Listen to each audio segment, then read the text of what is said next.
Kaziranga National Park in Assam is known for the beauty and awe its forests and wildlife inspire.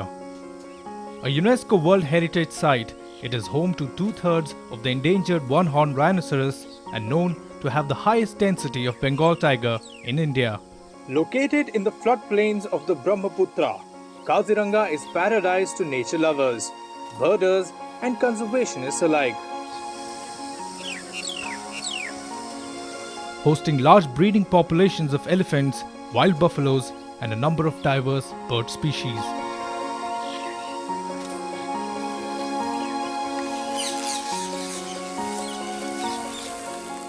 And a pioneering project, the Eastern Swamp Deer Conservation Project, is trying to save this marvelous subspecies from extinction by finding a second home.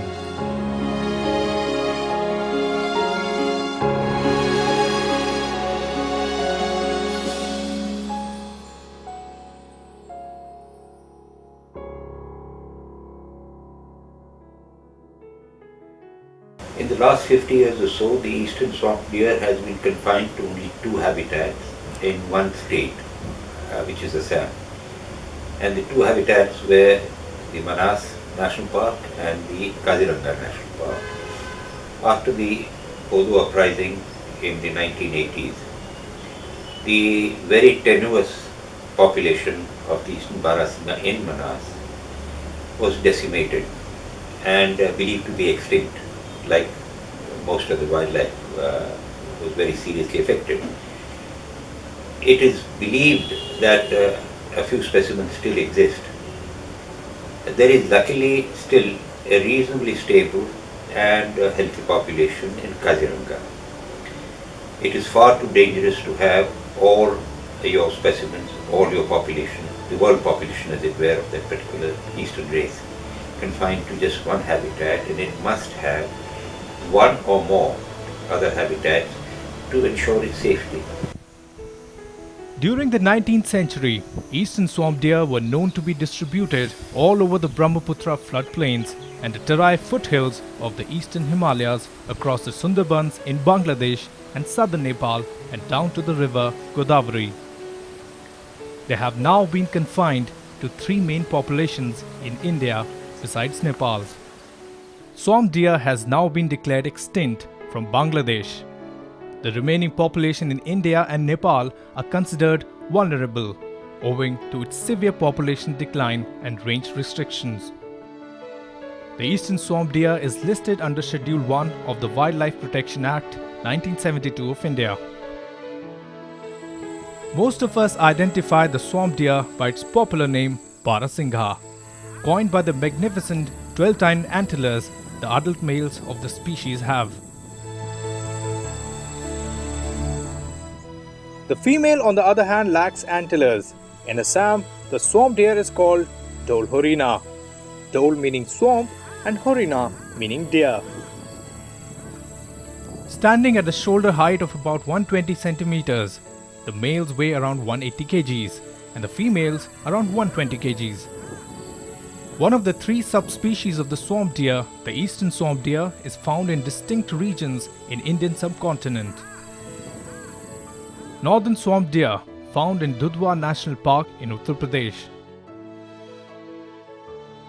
Central swamp deer found in Kanha National Park in Madhya Pradesh. Eastern swamp deer viable population is found only in the floodplains of Brahmaputra in Kaziranga National Park of Assam. A few individuals are also reported from Manas National Park in Assam.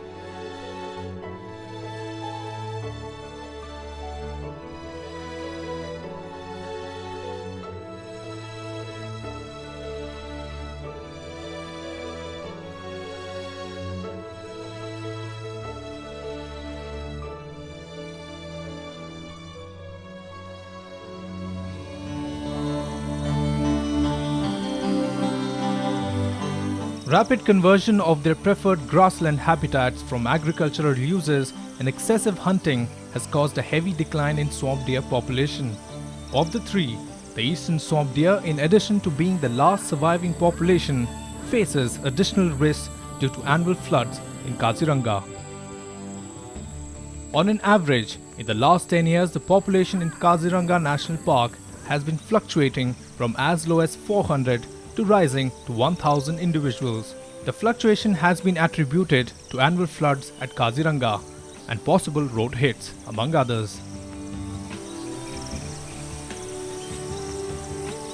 Organizations like the Wildlife Trust of India and its partner International Fund for Animal Welfare, who run Center for Wildlife Rehabilitation and Conservation in Assam, have been assisting the Forest Department in flood rescue operations of the stranded swamp deer and other wildlife.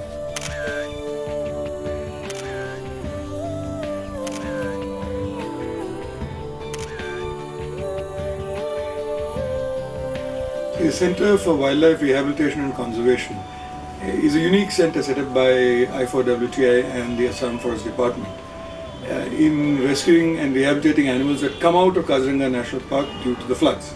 Now the floods are a natural occurrence, but when they come in a sudden burst, animals are trapped between the Brahmaputra, its arms and the hills. And the CWRC plays a critical role, especially with endangered species like the eastern swamp deer, where less than 800 swamp deer of that subspecies left in this planet. And any one of them which is killed by the floods or by any natural or unnatural means is a loss of an individual to that unique population. Other biological and anthropogenic stresses that could result in an abrupt extinction of this last viable population continue to be a cause of worry for the scientists. Any event can cause, any catastrophic event can cause a decline in populations. A disease outbreak can wipe out a population, and because these diseases, if transferred and transmitted between groups, will actually wipe out the population. Then there is a problem of inbreeding, because there are only as many individuals and they are not going out and it's not mixing. So therefore, there could be issues with the inbreeding. But I think the main threat is an event, could be a disease, could be a fire, could be anything, which could actually drastically reduce the population. Extensive protection measures by the authorities in Kaziranga have ensured that the threat of poaching by hunters is ruled out for this species that is also an important prey base for the tigers in the region. Eastern swamp deer, the last surviving viable population here in Kaziranga National Park, nearly 1,000 individuals are left now. As such, it's very essential to know about the behavior and the movement and overall existence of the species in the park. Being floodplains, it's very difficult at times to know where the population is moved and what they are doing and how they are surviving. However, other threats, like those from natural disasters, needed to be addressed through new initiative by repopulating the deer's former habitat elsewhere. Wildlife Trust of India, supported by Oil and Natural Gas Corporation, launched the Eastern Swamp Deer Conservation Project in 2010. The project aimed to study ecological requirements of the eastern swamp deer and develop management strategies for conservation of the subspecies. ONGC is conscious of the fact that environment management is not just about mitigating the impact of our coal business, but also to address larger issues such as climate change, water and biodiversity management, and promoting cleaner sources of energy. We at ONGC have obligation towards providing a better environment for our future generation, and we are very happy to be partnering with the Wildlife Trust of India in this noble and important venture of safeguarding the future of the threatened eastern swamp deer. Currently in its first phase, the project is concentrating on studying the swamp deer and devising plan for its successful translocation. Deer species are often neglected in scientific studies in India, and Kaziranga is no exception. In the presence of rhinos, elephant, tiger, the swamp deer is often neglected in scientific studies in Kaziranga. And thus this project is a pioneer project where the single deer species is being studied for all scientific reasons. And Assam is a pioneer in this, and with the help of ONGC, WTI and Assam Forest Department, this project will lead the major scientific things in scientific conservation for this species. Many facets about the deer species are being studied for the first time under this pioneering project. Through behavior and habitat studies, information is being gathered on the little-known life history of this animal. Biannual population estimations are being conducted to understand the population structure and dynamics of the species. Through radio telemetry studies, the movement pattern of the deer have been recorded. With the ever-present risk of an outbreak of disease wiping out this single herd, the crucial task of documentation of the health parameters is being carried out. To see what the eastern swamp deer eats, their pellets are collected regularly for dietary analysis. It also helps to find out if they are infected by any gut parasites. During this study, we radio collared around 5 swamp deer to understand the ranging patterns and the movement of the deer in the park. So what we have found out is that the deer doesn't move a lot except for during the flood season, and our estimated home range is around 6 square kilometers.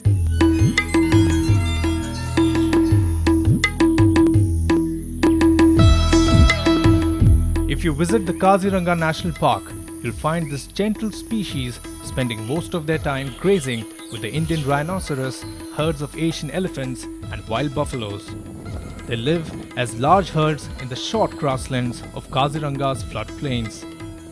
These grasses are considered to have high forage value, which attracts most of the herbivores to these areas. The tall grass areas are sometimes used as cover. During summer and monsoon season, the herd, which consists of adult males, adult females, yearlings and fawns, graze on the water-filled swampy areas while resting in the few remaining dry places. The eastern swamp deer population in the park is distributed in different herds along its northern and southern boundary. A total of 19 such pockets have so far been identified in the park. Radio telemetry studies have estimated a home range of about 6 square kilometers for an adult swamp deer. The swamp deer are herd-living animals. They live in a sort of a big family. So now this family or this herd is not constant, so there is constant breaking up or joining of the herds. So you can find individuals leaving and entering herd all the time, and which causes this society to be a fusion society. This research, including findings on the diet, genetic constitution and behavior, will provide useful insight for the scientific management of the subspecies in Kaziranga, as well as to propel the project into its second phase to create a second home for the eastern swamp deer. The information gathered will be used to develop a repopulation strategy, as well as give experts a sound understanding of how to monitor the eastern swamp deer and ensure their long-term survival. The ONGC's CSR interventions toward the conservation of swamp deer project aims to study the ecology of the swamp deer in Kaziranga to give us enough understanding about its basic requirement so that suitable and innovative actions may be initiated across its erstwhile habitat for its future conservation. The Assam Forest Department hosted an international workshop on swamp deer translocation in coordination with the project proponents WTI and ONGC. It was attended by various national and international experts consisting of Forest Department officials, wildlife biologists, veterinarians and related experts with their experience in translocation and rehabilitation. Various aspects of the translocation program were discussed and a blueprint for the way forward was developed. Today, there is a unanimous opinion that a second home is needed to save the eastern swamp deer. As the project enters its second phase, the survival prospects of this beautiful species will be greatly increased and a path for recovery of the subspecies to its former glory will be built.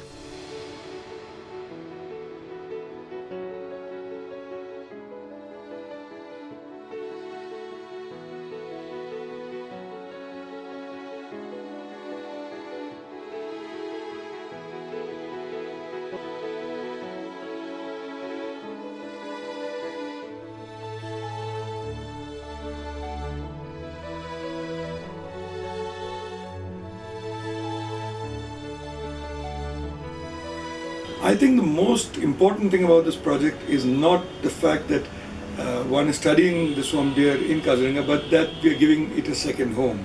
Manas National Park, a World Heritage Site, has been chosen as a potential home to receive these endangered animals, and ONGC has played a critical role in funding this unique project, which ensures that this subspecies has at least 2 areas, so that if a natural calamity occurs in Kaziranga, a huge flood occurs, then the population is not as badly hit. You have a buffer. You cannot put all of India's natural heritage in one safe deposit locker, and we need to distribute that wealth, and that's what this project is all about.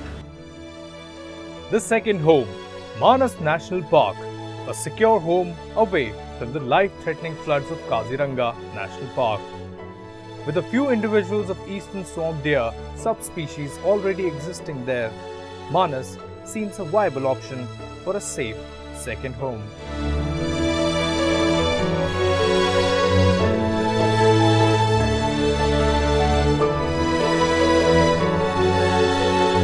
As an entity, it has a right to survive as a creation of nature. Significance it gives to the habitat.